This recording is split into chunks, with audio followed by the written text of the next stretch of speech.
Bueno, pues venga, que tenemos solo 3 minutitos antes de las 10:30. Un titular, Javier Negre, buenas noches. Buenas noches. Yo quiero destacar el papel del rey Felipe VI, que gracias a Dios ha frenado los pies a un antisistema como Ada Colau, que yo, ya te digo, no la veo ni gobernando su comunidad de vecinos. Es que es un peligro para Barcelona.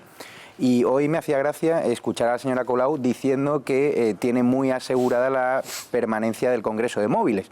Y yo quiero recordarle a la señora Colau que lo mismo decían los independentistas cuando llevaron su órgano separatista al Parlamento, de que no se iba a ir ninguna empresa de Cataluña, y ya van más de 3.000, que la agencia del medicamento se iba a quedar a Barcelona y que no iba a haber ningún tipo de impacto económico. Pues bien, la señora Colau, haciendo populismo, está mintiendo, porque yo conozco a gente que está implicada en el asunto del Congreso de Móviles y ven con mucha preocupación que una alcaldesa esté echando gasolina, porque al final cuando le da el plantón al rey, echa gasolina hacia esos manifestantes radicales que cercaron ayer el Palau, y todavía la señora Colau no la ha visto condenando esos hechos. Le dice al rey: no, es que te ha faltado empatía hacia las víctimas del 1 de octubre, que me diga dónde están esas víctimas, porque yo solo conozco a 2, ahí no ha habido miles de heridos, que están tratando de hacer ver internacionalmente que aquello fue como la Segunda Guerra Mundial, y no es cierto, es una populista, y yo solo espero que el año que viene la saquen del gobierno de Barcelona por el bien de los barceloneses, que se merecen un alcalde sensato, coherente y que no ponga en peligro el pan de los barceloneses. Pues es un cometido muy democrático que tienen los barceloneses en sus manos, y pueden hacerlo. Votando sencillamente pueden quitársela del medio, esta señora. Carmen Torres, buenas noches. Buenas ¿El titular noches. tuyo del día? Yo me quedo con las pensiones, porque creo que una vez más, como está ocurriendo con la revolución feminista, como pasó en su día con las cláusulas suelos, es la movilización social la que está liderando la agenda política, y después de que miles de pensionistas hayan tenido que salir a la calle a reivindicar una mejora de su situación, es cuando los partidos políticos y las instituciones hacen eco. Van a remolque, no tienen capacidad de conectar con esos problemas sociales, pero me parece muy positivo que al final la iniciativa ciudadana sirva para algo, ya que estamos viendo que el Congreso, esta legislatura, está sirviendo para muy poquito. Y que se pongan las pilas los del Pacto de Toledo, que son todos, ¿eh? Todos. O somos todos. Ahí es donde hay que empezar ya a sacar soluciones, a aceptar y estudiar soluciones imaginativas para salvar esto. Verónica Fumanal, buenas noches. Buenas noches, el titular Antonio. tuyo es de ultimísima hora. A ver, según las fuentes que me llegan de Cataluña, las informaciones que aparecen sobre el posible pacto entre PDeCAT y Esquerra Republicana no estaría tan cerrado. Sánchez no sería el candidato, y parece ser que estas informaciones... Sánchez es Jordi Sánchez, Jordi no se Sánchez, confunda. Jordi Sánchez que está en la cárcel, por cierto. O sea, que está en la cárcel este señor, que es el expresidente de la Asamblea Nacional. No sería el candidato de los independentistas, y por lo que me cuentan, pues es una filtración, que es verdad que se ha pasado a todos los medios de comunicación, pero que no vendría por parte del independentismo, y por lo tanto cautela con esta última hora que dice que ya hay gobierno y que el miércoles podría ser inminente y lo podrían anunciar. Bueno, esto es lo que... es verdad, Verónica, que tu información contrasta con esta otra que están ofreciendo a esta hora muchos periódicos de difusión nacional, El País, El Mundo ABC, también algo La Vanguardia, etcétera, que hablan de que ese acuerdo pasa por investir a Jordi Sánchez, que está encarcelado, como saben ustedes, expresidente de la Asamblea Nacional Catalana, lo ven ustedes en pantalla, y que, bueno, haría imposible, claro, esa investidura. Bueno, que justificó... Pero es que está expreso preventivo en estos momentos, claro, pendiente del procesamiento. Este nombre contradice totalmente la línea que ha mantenido Esquerra Republicana de hacer un gobierno efectivo.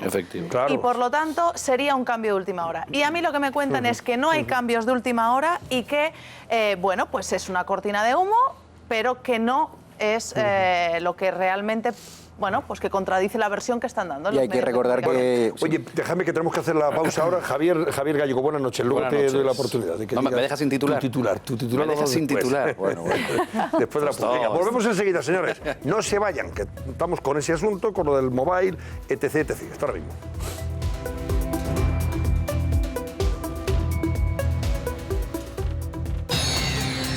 Su furgoneta blanca, las cámaras de seguridad y varios testigos.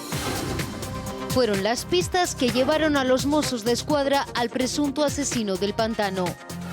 pero la detención se practica con el convencimiento policial de la autoría indubitada de esta persona. Un hombre con antecedentes penales que mató a su mujer hace 20 años. Su hijo también ha sido detenido. Pero, ¿qué pasó? ¿Cuál es el móvil del crimen? Esta noche, todos los detalles del doble crimen de Susqueda. La Guardia Civil practica 2 registros al avión privado de Pep Guardiola en menos de una semana. ¿Qué buscaba la Benemérita? ¿Son habituales este tipo de inspecciones? En unos minutos, todos los detalles en El Cascabel. Bueno, a esta hora de la noche son las 22:39 minutos, las 11 menos 20 minutos de las 11 menos 20 minutos de la noche.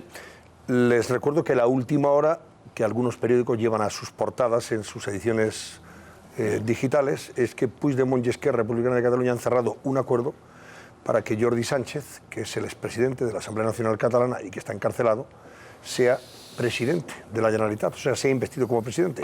Según algunos periódicos, en este caso El País, los independentistas presentarán el acuerdo previsiblemente este miércoles. Acuerdo o preacuerdo del que duda, por ejemplo, Verónica Fumana, luego nos puede dar algún detalle más, pero José Luis Pérez, esto es lo que están destacando varios periódicos a esta hora de la noche, ¿verdad? Un preacuerdo entre Esquerra y Juntos per Cataluña. Bueno, vamos a ver, lo que parece claro, porque en eso coinciden todas las versiones, es que el acuerdo es inminente. ¿Es esto ir muy lejos? No. De hecho, no es la primera vez que algunos de los negociadores dan por prácticamente cerrado un acuerdo entre el independentismo.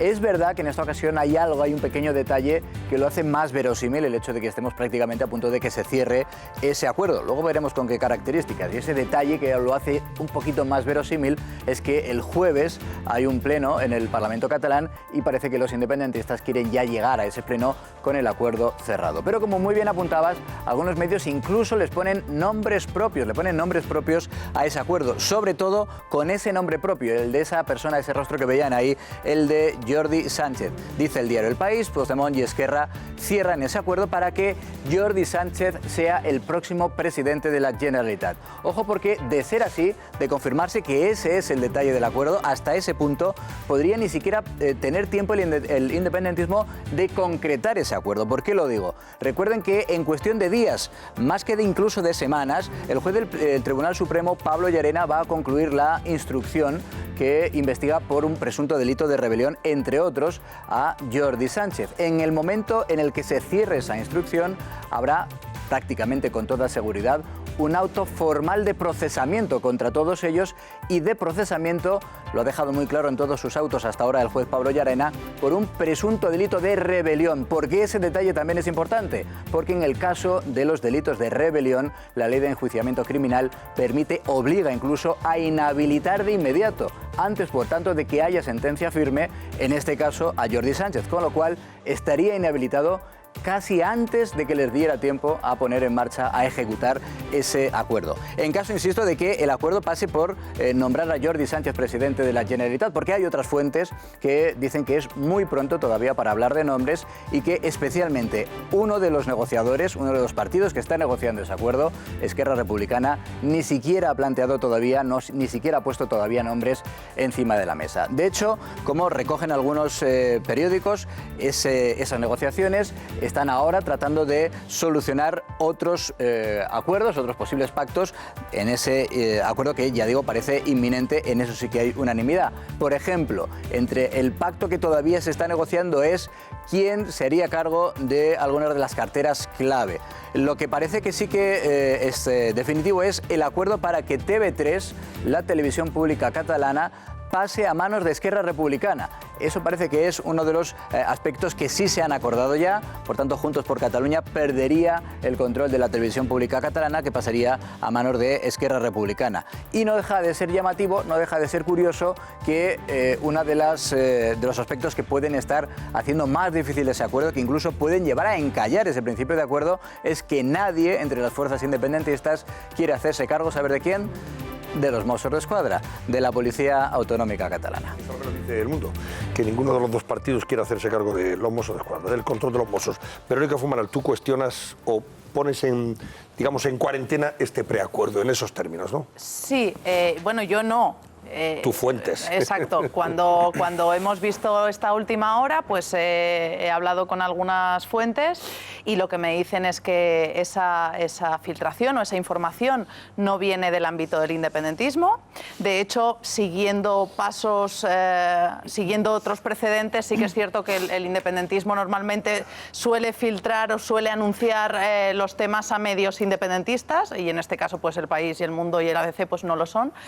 Y sí que es cierto que dicen que las negociaciones continúan, que obviamente es cierto que el tema de la Corporación de Medios Audiovisuales es uno de los temas para quien se queda. Es cierto que no pasaría a manos de Esquerra Republicana, porque durante todo este tiempo ha estado en manos de Esquerra Republicana, desde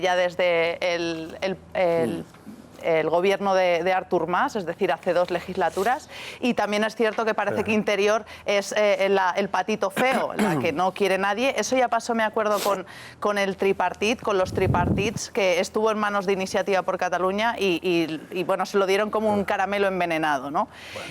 Y lo que parece es que las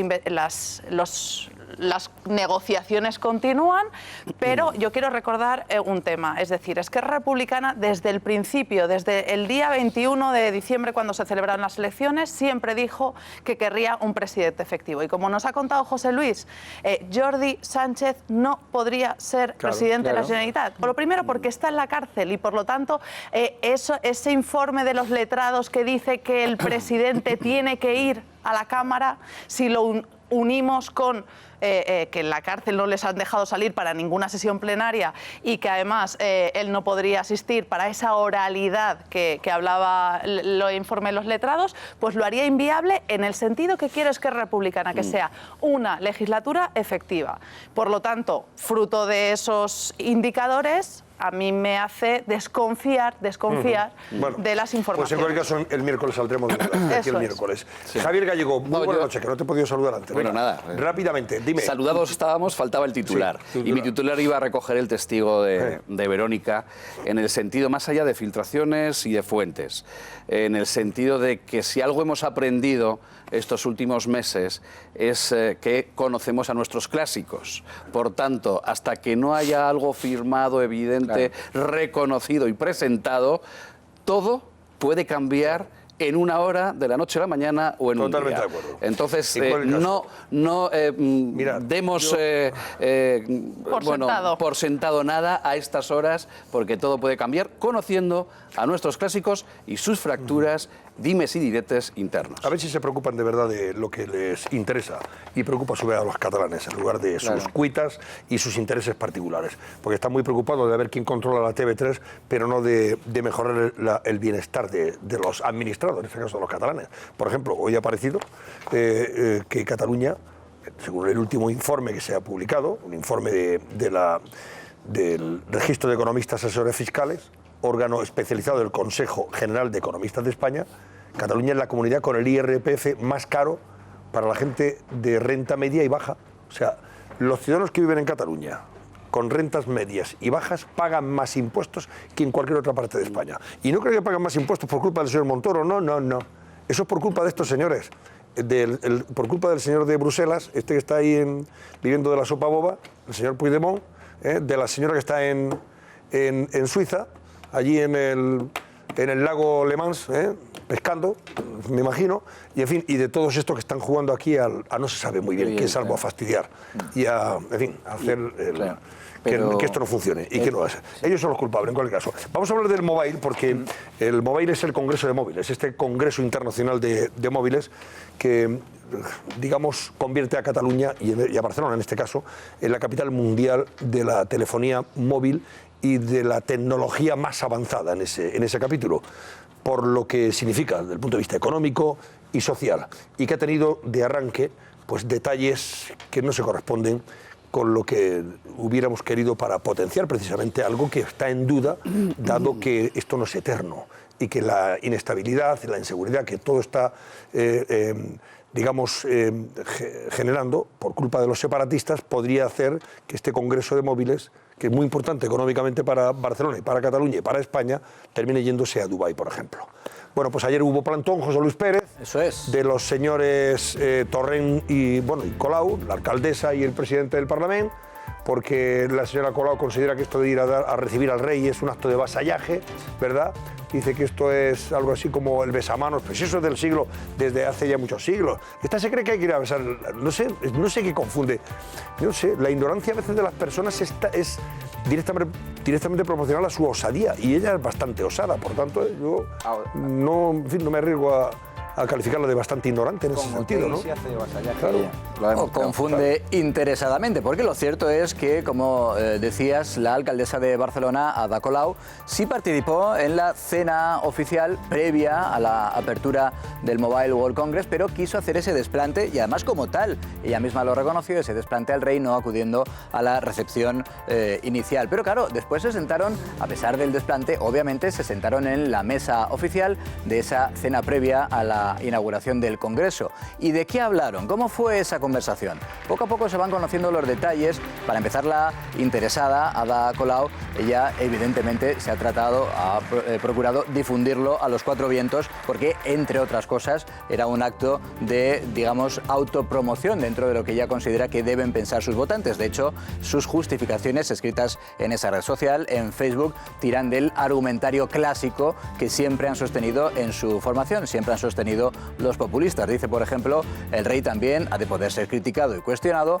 más si no es un cargo electo democráticamente, sino hereditario. Dice, por todo ello, hoy y mañana coincidiré cordialmente con el rey, pero no participaré, y ahí viene lo que explicabas, en el besamanos, que, como el propio nombre indica, es un acto de pleitesía y vasallaje impropio de una democracia del siglo XXI. Evidentemente, el besamanos es una manera de denominarlo, pero al rey hace muchos siglos que no se le besa la mano, simplemente el rey da la mano a todos los asistentes, uno por uno, de hecho, del mismo modo que ella recibe ese besamanos, así conocido, cada vez que participa en cualquier tipo de acto público y es recibida por las autoridades locales. Es exactamente lo mismo, pero en este caso era el rey quien recibía a los invitados a ese importante congreso. A pesar de que ese es un acto claro, evidente, reconocido como tal, de descortesía, Ada Colau se define a sí misma como muy respetuosa. Dice que el respeto institucional al rey se lo mantiene. Dije lo mismo en privado que digo en público. Le fui a explicar que no había nada personal y que yo, evidentemente, el respeto institucional lo voy a mantener siempre. Me dijo que su función es defender la Constitución, a lo cual yo le dije que evidentemente se lo doy por supuesto, ¿no? Que yo entiendo que esa es su función y que eso no se lo cuestiono. Lo que pasa es que la Constitución se puede defender de muchas maneras. Pero claro, decíamos, ¿de qué hablarían en esa mesa en la que coincidieron después de ese desplante de Ada Colau al rey? ¿De qué hablarían los dos? Bueno, lo sabemos, por ejemplo, porque lo ha publicado el diario ABC, que el rey le dijo claramente a la alcaldesa de Barcelona que él estaba allí para defender la Constitución y para defender el Estatuto de Autonomía. Y habría que añadir, estaba también para defender la propia organización del Mobile World Congress en Barcelona. Ahora veremos las repercusiones económicas de esa cita, de ese congreso internacional, en la que evidentemente la participación del rey, incluso tal y como se están poniendo las cosas, diría que hasta la mediación del rey con los organizadores pasa a ser fundamental para no perder esa cita. De hecho, en su discurso oficial, el rey Felipe VI dejaba claro que el entendimiento entre instituciones era clave, había sido clave para conseguir ese éxito, que es la organización de un congreso internacional de este calibre en Barcelona. La cooperació institucional amb objectius clars i en benefici de tots és una clau evident d'aquest èxit. Bueno, lo cierto es que hoy en los desplantes ha continuado la propia alcaldesa Ada Colau manteniéndose de una manera muy visible, haciendo ella que fuera lo suficientemente visible, muy alejada del rey Felipe VI, ya digo, una vez que se ha inaugurado de manera oficial, de manera formal, el Mobile World Congress en Barcelona. Y el presidente del gobierno, Mariano Rajoy, también insistía en la importancia de mantener esta cita, recordando siempre, hay que recordar en todo momento, que los organizadores solo han pedido una cosa, y es estabilidad institucional. Que alguien desconozca sus obligaciones institucionales o necesite hacerse notar es un tema menor que en ningún caso puede empañar lo más importante, que es un congreso tan importante como esto en una ciudad española como es Barcelona. Luego hoy hemos constatado que hay, digamos que imágenes que envejecen con mucha rapidez. Vamos a ver las imágenes del mismo acto que hoy se ha celebrado en Barcelona en comparación con el del año 2017. Y lo tienen, en esa ocasión estaba la vicepresidenta Soraya Sáez de Santamaría. Mira, eso es el besamanos. Eso es lo que formalmente se conoce como besamanos, pero que no tiene nada que ver. Y ahí participó en ese para ella acto de vasallaje. Ahí lo tienen. La alcaldesa Ada Colau se ha dado cuenta de un año para otro de que lo que el año pasado era para ella incluso normal, este año ya no. Este año se ve que hemos entrado en el siglo XXI según ella y ya en el siglo XXI es un acto de vasallaje. Bueno, en el año 2017 estábamos también por parte del gobierno en plena operación diálogo. ¿Recordáis aquello que se denominó por parte de la vicepresidenta Soraya Sáez de Santamaría de esa manera? Y de hecho, en aquel entonces, en 2017, que acaban de ver ahí a Carmen Forcadell, vimos también, por ejemplo, esos gestos de complicidad. Ahí tienen a Junqueras, gestos de complicidad de Junqueras con la vicepresidenta Soraya Sáez de Santamaría, aquel momento en el que, por ejemplo, Junqueras le puso la mano en el hombro como un gesto amistoso por parte del entonces vicepresidente de la Generalitat. Por eso decía que hay imágenes que envejecen muy rápido. Pero venimos contando que el Mobile World Congress es una cita imprescindible desde el punto de vista económico. Si te parece, Antonio, vamos a repasar algunas cifras que así lo atestiguan. ¿De qué estamos hablando? ¿Cuál es ese impacto económico de esta cita del Mobile World Congress? Estamos hablando, fíjate, de 13.000 empleos. Evidentemente hablamos de empleos temporales. Estamos hablando de que ahora es prácticamente imposible poder alquilar una casa, una habitación en Barcelona. Hay 45.000 alquileres gracias a esa cita, gracias a ese congreso. La hostelería puede llegar a recibir del orden de 30 millones de euros en ingresos gracias a las empresas que se dan cita en ese congreso internacional. Pero es que si agrupamos todas esas cifras y nos fijamos en lo que ha venido recibiendo Barcelona desde el comienzo de este congreso, desde el año 2006, hablamos de 4.400 millones de euros y de más de 115.000 empleos. ¿Esto es mucho? ¿Es poco? Vamos a compararlo porque de esta manera lo podemos percibir de una manera mucho más gráfica con otras grandes citas de nuestro país en el ámbito, por ejemplo, de los congresos. Decimos el Mobile World Congress mueve unos 471 millones de euros por año, por edición. Ese es el dinero que dejaría en Barcelona esa cita. Fitur, que es importantísima para un sector clave para nuestro país como es el turismo, deja mucho dinero, pero es que deja prácticamente la mitad de lo que recibe en Barcelona gracias al mobile, son 260 millones.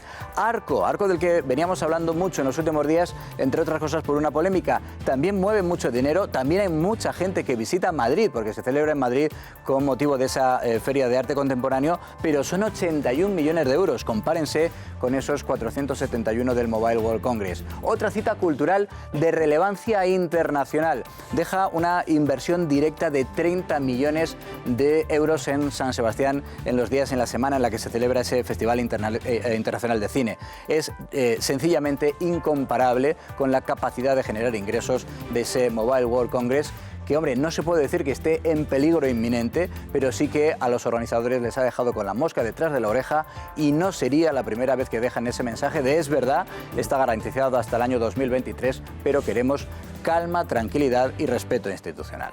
Y sobre todo porque Dubái está loco por la música, como se dice en estos casos, ¿verdad?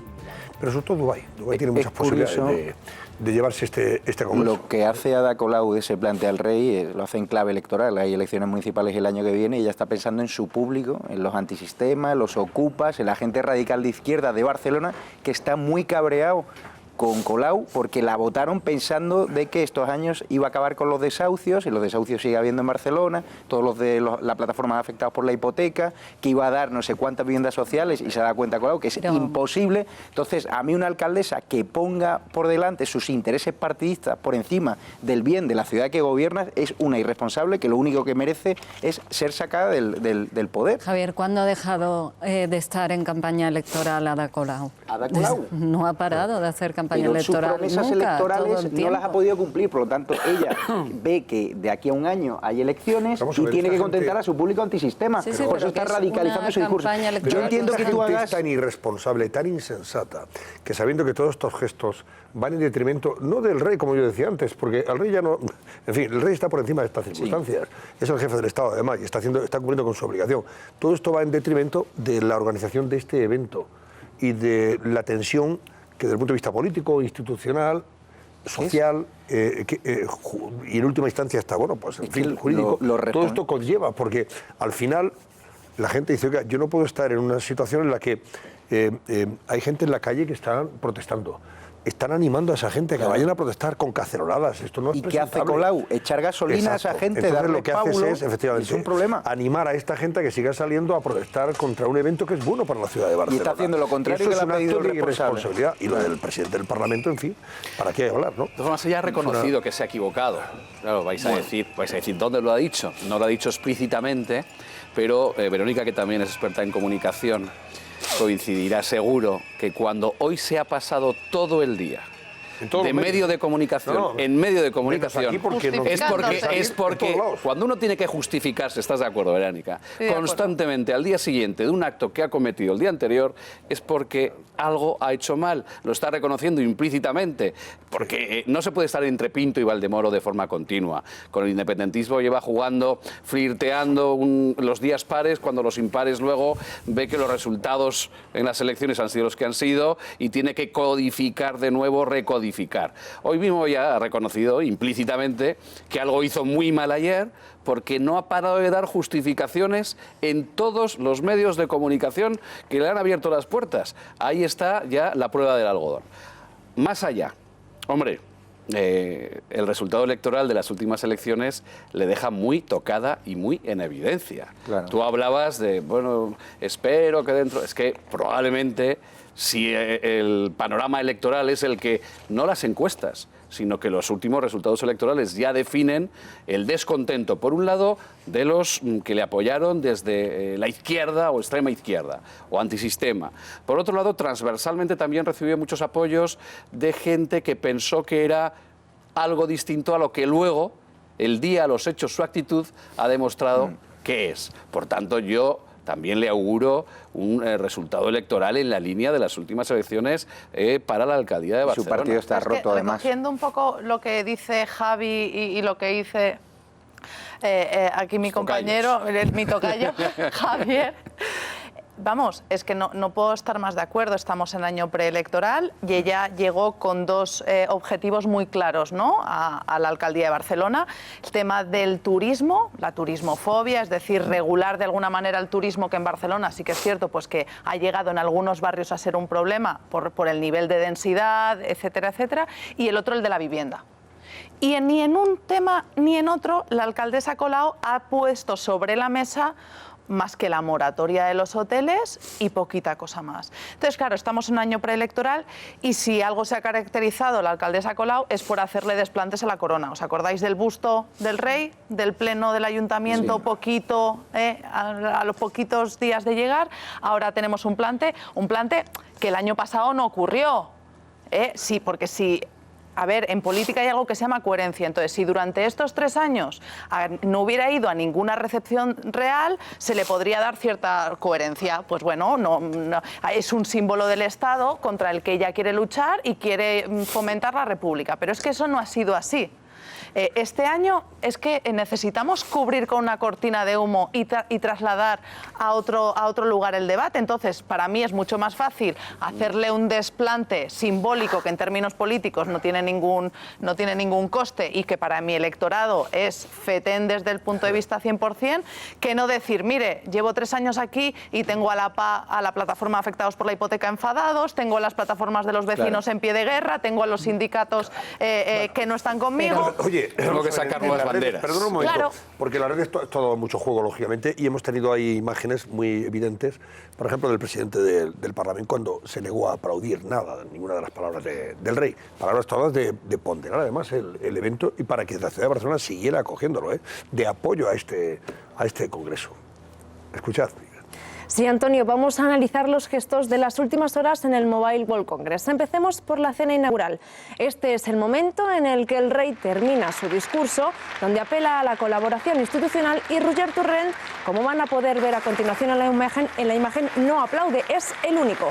A su lado, Ada Colau aplaude con un rictus muy serio y sin mucha energía. Antonio, el presidente del Parlamento, también protagoniza otro momento curioso. Se puede ver la tensa relación con el ministro de Industria, Álvaro Nadal, al que evita en todo momento, pese a estar sentados codo con codo. E intenta mirar siempre hacia su derecha, donde está sentada Ada Colau, hablando con un directivo de una de las principales empresas de telecomunicaciones en nuestro país. Así que se le ve un poquito incómodo, Antonio. Sí, señor. Bueno, pues vamos a dejarlo ahí en cualquier caso. Vamos a comentar, Carmen, te emplazo a ti para que lo hagamos. Hoy hemos conocido una encuesta del llamado CIS andaluz sobre intención de voto. Estamos hablando de que las próximas elecciones que vamos a vivir en España van a ser en Andalucía. Serán en Andalucía si es que no se repiten las catalanas. Y podrían ser a finales de este año o febrero o marzo del próximo año. Elecciones autonómicas en Andalucía. Según el CIS andaluz, el Partido Socialista volvería a ganar en Andalucía. Y en segundo lugar se posicionaría, ahí ven ustedes, los porcentajes de votos Ciudadanos, que superaría el Partido Popular, fíjense ustedes. Según el CIS andaluz, ganaría las elecciones el PSOE y Ciudadanos sería la segunda fuerza política.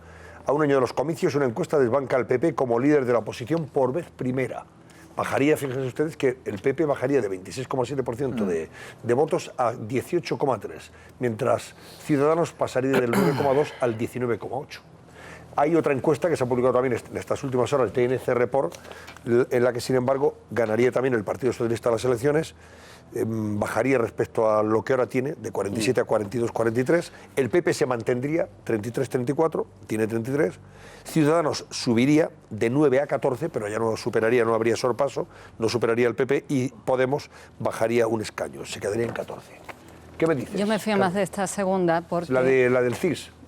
No. No está. La DNC Report, ¿no? La que están sacando los medios de comunicación, ha sacado El Mundo, ha sacado Andalucía Información. ¿Por qué esta del CIS andaluz qué pasa? Que solo tiene 1.600 encuestas. Ah, amiga mía. Menos que otras veces, sí. Otras veces, esta encuesta ha estado paralizada durante mucho tiempo. Todo el tiempo que Susana Díaz estuvo compitiendo en las primarias, no salió el EGOPA. Hay uno de invierno y uno de verano. Sí, sí. Se paralizó totalmente en el momento clave del PSOE. Y ahora ha vuelto, pero con 1.200 encuestas. Andalucía tiene 9 millones de habitantes.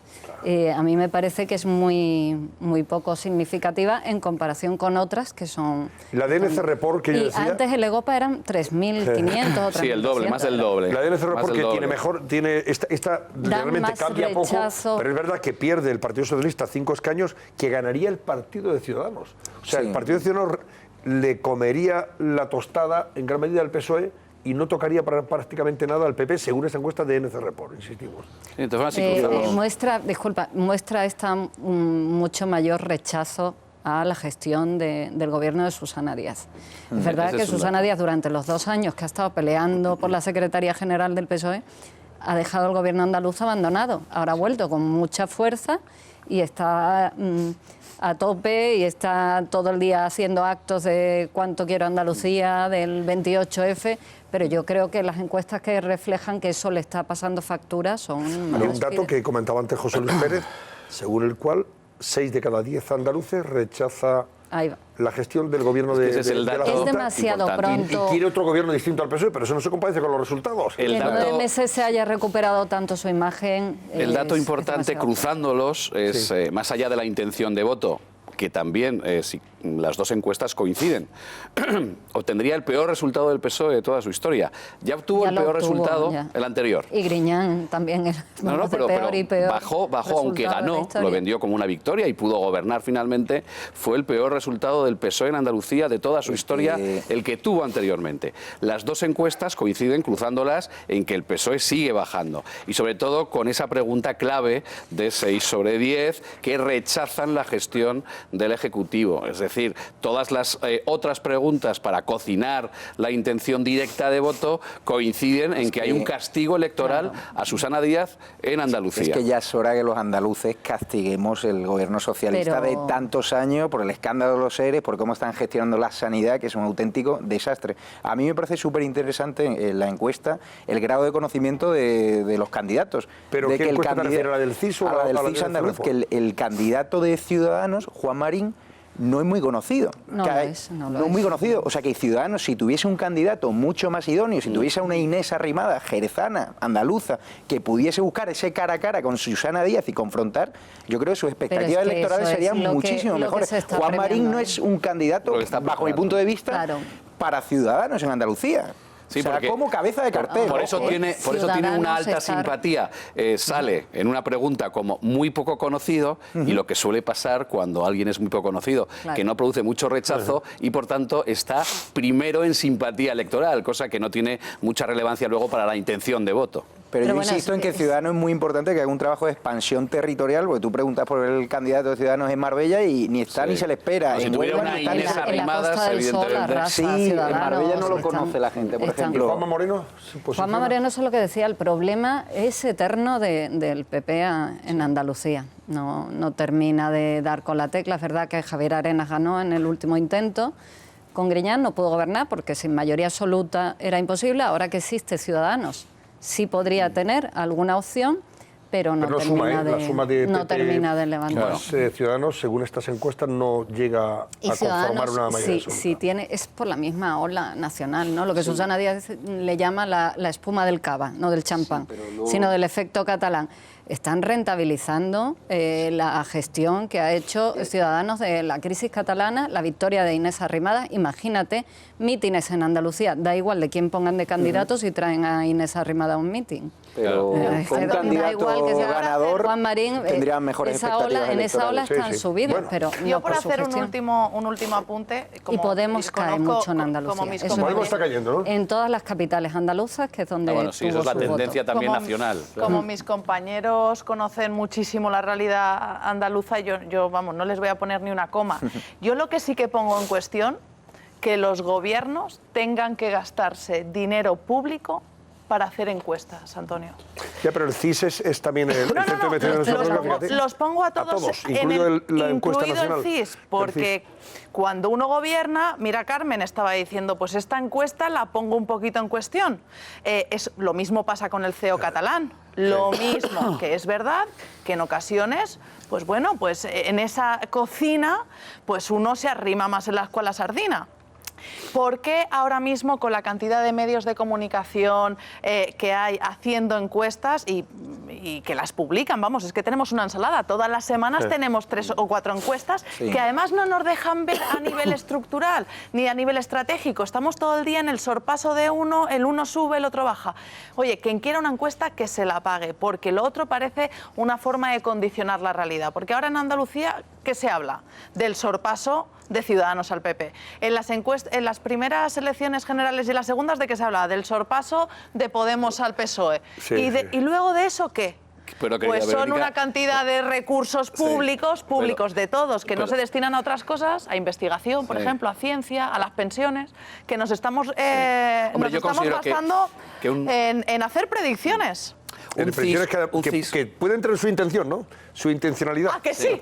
No, pero primero un CIS que pregunte por las preocupaciones de los ciudadanos, eso yo creo que es bueno para observar cuál es la preocupación de los ciudadanos, ¿no? Ahora, estoy contigo, pero ojo, las que encargan los partidos políticos también los pagamos los ciudadanos, amiga mía. Porque los partidos políticos están sufragados con nuestro dinero, Verónica, el 90% de su presupuesto. Del sorpaso. En las últimas elecciones que hubo en Andalucía, lo que le llamaron el surpaso, que fue cuando el PP ganó en Andalucía en las últimas generales. Sí, o sea que... El surpaso. Oye, vamos a ver, Magdalena Álvarez, ¿qué ha pasado? Sigue celebrándose. Vamos, se sigue juzgando a las personas que están imputadas y en este caso ya procesadas por el escándalo de los ERE, el escándalo de los expedientes de regulación de empleo. Ahí es consejeros, ahí es presidentes de la Junta de Andalucía y ahí es consejeras y es ministras, como por ejemplo Magdalena Álvarez, que hoy ha declarado en esa sala del juicio. Y entre otras cosas ha dicho que, por ejemplo, que el Parlamento andaluz conocía perfectamente este fondo de los ERE, que era bueno, pues según ella, ahí lo conocía todo el mundo. El llamado fondo de Reptiles, que luego también lo negó Javier, 31, el señor director general de Trabajo de la Junta, que dice, eso del fondo de Reptiles, eso lo han inventado, eso no lo dije yo. Y no se cansó el hombre de decirlo en fase de instrucción. Vean. Claro. ¿No conocía usted que se dedicara a ayudas a la prejubilación? Yo no, pero se podían dedicar a ayuda a la prejubilación y otras muchas cosas. PJO, ayudas previas a la jubilación ordinaria con fondos provenientes de la Administración del Estado. Nada, yo no sé nada de ayuda ni de subvenciones. Bueno, insisto, ella ha defendido que el Parlamento andaluz conocía el fondo de los ERE. Primero me gustaría destacar, porque es una política que hemos conocido mucho, fue ministra, Mandatela, se le conoce, o Lady Aviaco, por su afición a los billetes de avión gratis, entre otros casos de su gestión, sí. Por lo visto, por lo que veo en las crónicas de mis compañeros, le ha metido una bronca y le ha dado una lección al fiscal sobre Hacienda y sobre legislación, o sea, sigue muy fiel a su forma de ser y a su carácter, por lo que hemos visto hoy. Problemas de oratoria, o sea, que hemos visto no ha mejorado estos años. Y bueno, es verdad, ese argumento siempre se mantiene, que el Parlamento aprueba los presupuestos y dentro de los presupuestos está la partida 31L. Sí. Pero el uso que se hacía no se conocía. O sea, que el Parlamento andaluz no conocía que se estuviera haciendo ese uso. Ella dice que sí, que todo el problema ha sido era muy transparente, que se conocía. Que se ha pervertido el procedimiento y se ha violado el procedimiento. La jueza Laya estuvo a punto de imputar a todo el Parlamento andaluz por este motivo. Se insistían en que lo conocían. Claro. Y Antonio, es importante que haya un cambio de gobierno en Andalucía para que se levanten alfombras y para determinar el grado de responsabilidad política de algunas personas que no han sido salpicadas por este asunto y que se han desentendido completamente. Porque yo creo que mientras gobiernas puedes tapar muchos asuntos y hay señoras o señores que se han desvinculado del caso de los ERE, que mi sospecha es que creo que algo debían saber y no han pagado su responsabilidad política. Ya sabemos que la próxima semana habrá un cambio en el gobierno. Va a ser muy cosmético este cambio, en el sentido de que se va de Guindos y entra otra persona. No sabemos si será un señor o una señora, pero que el único cambio que va a hacer Rajoy con la salida de Guindos para el Banco Central Europeo será el del propio ministro de Economía. Le sustituirá y punto. Y es el único cambio que hará en su gobierno. Hoy lo decía así Rajoy. La próxima semana tendremos nuevo ministro. Habrá ministro de Economía la semana que viene. No habrá más cambios en el gobierno, porque este es un gobierno que se ha formado hace relativamente poco tiempo. Pues ha sido contundente y firme. No habrá más cambios en mi gobierno. No sé, otros consideraban, dicen, hombre, a lo mejor sería una buena oportunidad para haber hecho algún cambio más. Otros dicen, ¿y para qué?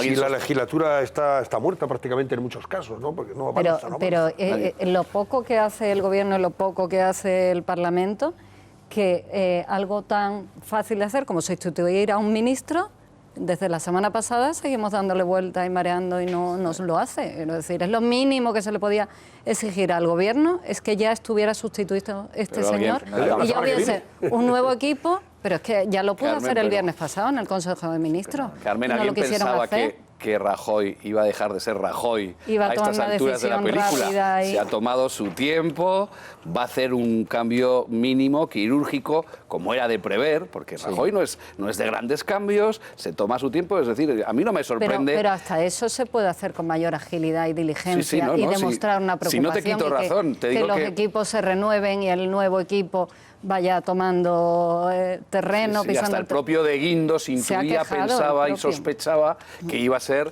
nombrado sustituto antes de tiempo, o sea, antes de lo que va a ser, porque ya algo así insinuó. Pero a mí no me sorprende la falta de sorpresa de Rajoy y su previsibilidad. Una muestra más de cómo está el gobierno, de cómo está la oposición, de cómo está todo paralizado. Sí. Efectivamente, como decía Antonio, esta legislatura tan pobre cuando que no estamos dedicando o ellos no la dedican a los verdaderos problemas que hablábamos antes en los titulares, tú lo decías, de las pensiones, por ejemplo. Mucho Cataluña, mucho hablar 2 semanas de quién será Guindos. Bueno, pero es que de las pensiones van a tener que ponerse ustedes las pilas, porque quizás ahora la calle, bueno, está ya en primera línea de los titulares, pero es que esto se tenía que haber hecho hace tiempo. Sí, pero Rajoy es completamente ajeno a la presión de los medios y lo hará cuando él ha decidido que es la semana que viene y el nombre solo lo tiene él en su cabeza. Además, y se lo comunicará 10 minutos antes. A ver quién es, efectivamente. Bueno, señores, son las 11 y 18 minutos. Vamos a acercarnos hasta Ginebra, donde se encuentra Berta Bartolomé, periodista española, vive en Suiza. Queremos preguntarle por la señora Gabriel, que se está prodigando en los medios, en algunos medios suizos, y queremos saber qué se opina de la fugada de la exdirigente o dirigente de la CUP, que decidió marcharse a Suiza y plantar al Tribunal Supremo por lo que tiene una orden de detención aquí en España. No fuera de nuestras fronteras, pero sí en España. Si llega, si recala aquí, sería detenida inmediatamente. Berta Bartolomé, buenas noches. Hola, muy buenas noches. Bueno, ¿qué es de la vida de esta señora, de la señora Gabriel? Eso sí, que lo hemos visto, en fin, su cambio de look ha sido notable, un cambio de imagen bastante extraordinario, en la medida en que sigue posando en esas fotos que estamos viendo, dando una imagen pues mucho más candorosa de lo que aparentemente es esta mujer, a tenor de lo que nos decía o hacía en el Parlamento catalán. Sí, efectivamente. Aquí, pues desde hace aproximadamente una semana, día sí, día no, aproximadamente los medios de comunicación están reflejando continuamente pues la situación en la que está, el por qué ha venido a Ginebra a refugiarse. Quisiera aclarar que los medios de comunicación en Suiza no existe lo que nosotros conocemos como medios nacionales, porque al haber tres lenguas, el francés, el alemán y el italiano, pues claro, no existen medios nacionales. Entonces, aquí lo que yo puedo hablar es de los medios que son de los cantones de habla francesa. Y le dedican mucho espacio, le están, o sea, hay interés por conocer a esta persona. ¿Qué pasa? ¿Que hay poca actualidad en Suiza? ¿Están tan aburridos que necesitan hablar de una señora que ha recalado por allí? ¿De España? No. Claro. Bueno, para que os hagáis una idea, no sé si lo vais a poder verlo bien o no, en uno de los principales periódicos se la vio, justo, no sé si lo veis bien, en el titular. Sí. Ahí está, ahí lo vemos. Es la Tribune de Genève, sí, la Tribuna de Ginebra. Sí. Aquí hay. Sí, en portada, vamos, pero al lado ya lo veis, ¿no? Al lado del título. Sí, bueno, aquí desde que empezó el proceso independentista, pues durante todo el mes de septiembre, yo no recuerdo si en agosto también, los medios de comunicación, tanto televisión como radio, como los dos periódicos, se hicieron un eco total y absoluto de lo que querían los catalanes hacer, ¿no? Claro, no hay que olvidar que tenían una delegación en Ginebra, que luego se ha cerrado, obviamente, y esta delegación además estaba en lo mejorcito de Ginebra. Entonces, los periodistas en aquella época estaban a favor, pero absoluta y totalmente, de los catalanes independentistas. Yo creo que, claro, que durante meses, porque creo recordar que la delegación abrió en el mes de junio aquí en Ginebra. Entonces, claro, durante todos los meses estuvieron continuamente en contacto con los medios de comunicación de aquí y les lavaron el cerebro, porque es que era realmente acoso y derribo lo que hacían contra el gobierno español y contra España. Nos tachaban, pero todos los días, de que no éramos un país democrático, que éramos unos salvajes, bueno, en fin, todos los adjetivos que se le quieran poner, ¿no? Lo que sí hemos notado ahora es que con la llegada de Ana Gabriel, no sabemos si será por el hecho de que ya no existe esta delegación catalana, esta embajada, ¿no?, que llamaban, o porque lo que está reflejando los medios de comunicación es lo que ella y su abogado quieren decir. O sea, ya no hay tanta opinión, vamos a decir, personal de los periodistas de ataque contra España. O sea, lo hay contra el gobierno español y contra España, pero ahora ya está más en boca de ellos, ¿no? Ya no es tanto los medios de comunicación. Pero, Berta, esto que nos cuentas evidencia hasta qué punto ha habido cierta dejación por parte del gobierno de España en cuanto a contrarrestar este mensaje mentiroso, de impostura total y absoluta, que está expediendo, se me permite la expresión, el separatismo allá por donde se mueve, ya sea en Bruselas o sea en Suiza. Porque esto, en fin, es una mentira permanente que alimentan y retroalimentan, y oye, nadie contrarresta ese discurso victimista y que, en fin, proyecta una imagen que no se corresponde con la realidad de España. Esta es una democracia y un Estado de Derecho por encima de cualquier otra consideración. Sí, por supuesto. A ver, no, a mí me consta, pues por los contactos que tengo tanto aquí en la embajada en Berna como en el consulado o en Madrid, me consta que sí que ha habido esfuerzos, pero es que no hay que olvidar Ya, bueno, pero es que tampoco hay que olvidar lo que es Ginebra. Ginebra es un cantón y una ciudad tradicionalmente muy socialista, y precisamente son miembros del Partido Socialista de aquí los que la están apoyando y han apoyado todo lo que ha sido este proceso de separación, de independentismo. Pues son dos diputados, uno que se llama Matías Reynard y otra que es de origen español, que se llama Amanda Gavilanes. Lo que he podido averiguar es que viene de la zona de Zaragoza, vamos, bueno, esto da igual, ¿no? Pero lo que quiero decir es uno que es de aquí y otra que es de origen español, y ellos se han movido muchísimo durante todo el tiempo, y ahora son, junto con su abogado, los que la apoyan. Y claro, al ser Ginebra una ciudad y un cantón muy socialista, claro, pues a lo mejor es por eso. Pero a mí, desde luego, que las autoridades españolas han hecho lo que han podido, sí, pero claro, es que los medios de comunicación también, a veces son intocables, ¿no? Y tampoco creo yo que la embajadora, por ejemplo, de España en Berna sí que salió a los medios de comunicación, a la televisión suiza Romance, la que es la francesa, salió a hablar, pero bueno. Oye, una cosa más, Berta, para concluir, antes de despedirte. Había hoy convocada una manifestación o concentración de apoyo. Precisamente, probablemente estaría apoyada por estos diputados suizos que tú antes mencionabas, en favor de la señora Gabriel. Además, frente a la delegación de Naciones Unidas en Europa, y en Ginebra concretamente. Creo que la concentración ha sido descriptible, o sea, cabían en un taxi, ¿no? O en dos taxis, si me permites, ¿no? Sí, bueno, fue el sábado pasado en la Plaza de las Naciones Unidas, justo enfrente de lo que es la ONU, y fueron exactamente 39 personas, porque es que han formado un comité que se llama Comité de Apoyo a Ana Gabriel, en el que están, por supuesto, estos miembros del Partido Socialista. Y bueno, fue de risa, claro. Bueno, también hay que decir que aquí hay una ola de frío tremenda, o sea, pero bueno, no sé por qué no la han apoyado, quiero decir, no me lo he planteado, ¿no? Pero es de risa, la verdad es que sí, que fue de risa, sí. Bueno, Berta Bartolomé, te agradezco tu información desde Ginebra. Gracias y buenas noches, Berta, un placer. Nada. Buenas noches, gracias. Buenas noches. Hombre, a mí sí me preocupa. Yo el otro día leí en El Mundo, en tu periódico, mi compañero, una información de Martín Mucha. De Martín Mucha. Sí, lo mandamos a Ginebra. Y todo lo que ponía de manifiesto también en esa información, de, a esta señora la están tratando, en fin, con guante de seda. Es curioso. Algunos medios allí, pero vamos, como si fuera efectivamente una señora exiliada y perseguida políticamente. Decía, hombre, ¿y qué hace? Alguien tendría que moverse del Estado.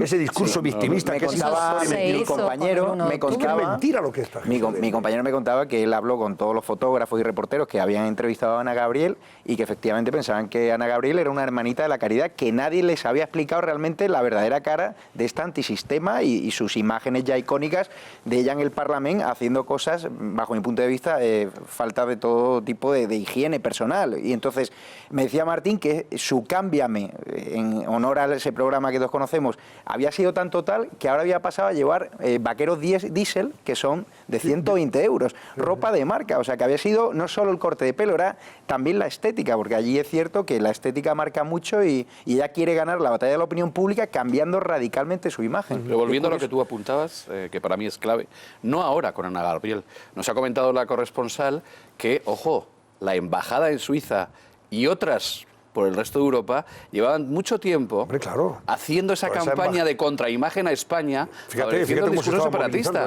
En Ginebra, allí tenían su embajada también, la Generalitat. Y que tenía mucho éxito porque los propios periodistas suizos compraban ese discurso. Porque, y ahí estoy contigo, no había contraposición, no había un discurso desde hace mucho tiempo en España que quitara la careta de esa mentira oficial del separatismo. Y eso ha sido un gravísimo error que tampoco se está corrigiendo del todo, porque deberíamos apretar el acelerador en ese sentido. Pero con el 1 de octubre se corrigió tarde. Salió el gobierno, salieron también los partidos de la oposición, hicieron viajes a Europa para explicar la realidad y se mitigó. Y se cerraron las embajadas, por ejemplo, que es manera. Yo que he criticado que se podría haber hecho algo más con el 155 de lo que se ha hecho, por lo menos se cerraron esas embajadas, que eran auténticas campañas de propaganda continua por el discurso. ¿Alguien ha contado en Suiza que esta mujer, los vínculos que tiene con el régimen chavista en Venezuela, por ejemplo? Los periodistas no tenían ni idea. Claro. Pero eso y tú, es problema y también. Los periodistas fotos. no se documentan. Bueno, hay periodistas que se documentan y otros que no. Claro, eso es, pero ¿cómo funciona muchas veces el arte periodismo? De la seducción, compras pues, el relato que te ofrecen, porque tus medios no te exigen o no puedes contrastar, no puedes profundizar. Y eso, quien lo maneja bien, quien maneja bien ese periodismo del siglo XXI, que muchas veces deberíamos repensarlo, pero quien lo maneja bien, y los separatistas lo han manejado bien, han tenido ventaja a la hora de imponer esa verdad que no era verdad. Bueno, señores, que tengo a Susana Ollero ahí al lado del doctor Tocavens de Laboratorios Hasta Farma. Volvemos enseguida, hasta ahora mismo. Su furgoneta blanca, las cámaras de seguridad y varios testigos fueron las pistas que llevaron a los Mossos de Escuadra al presunto asesino del Pantano. Pero la detención se practica con el convencimiento policial de la autoría indubitada de esta persona. Un hombre con antecedentes penales que mató a su mujer hace 20 años. Su hijo también ha sido detenido. Pero, ¿qué pasó? ¿Cuál es el móvil del crimen? Esta noche, todos los detalles del doble crimen de Susqueda.